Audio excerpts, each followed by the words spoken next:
In a matter of hours, a raft of European countries plan to recognise a state of Palestine at the UN General Assembly over in New York. They are France, Belgium, Luxembourg, Malta, San Marino and Andorra.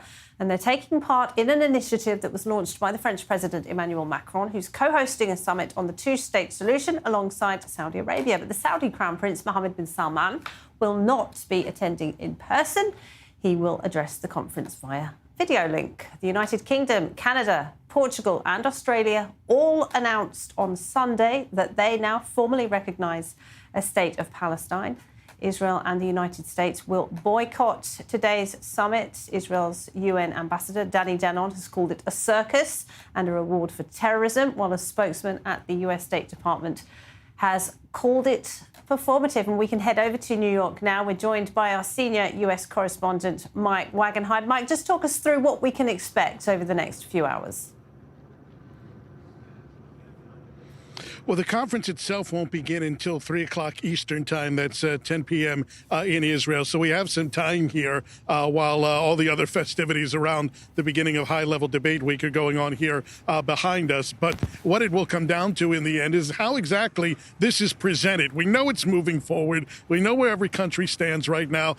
What are going to be the subtleties at this point? French President Emmanuel Macron, you mentioned, is going to address the summit here today. Is he going to put any kind of conditions or qualifiers on full recognition of Palestinian statehood from Paris? Will we see something similar, possibly from the UK foreign minister who's scheduled to address the conference today? And will there be any additional countries beyond the ones you listed who have already committed here over the last few weeks to recognize Palestinian statehood here today? Will there be any additions to those particular countries? I think those will be the things to watch for. Now, while the United States has called this, as you mentioned, a circus, a waste of time, a lack of reality, essentially, all those different things that they put out there from different officials, the U.S. Has not explicitly said that they are going to avoid today's conference altogether. So it should be interesting, especially with new Ambassador Mike Waltz. He might want to try to make some headlines here today as well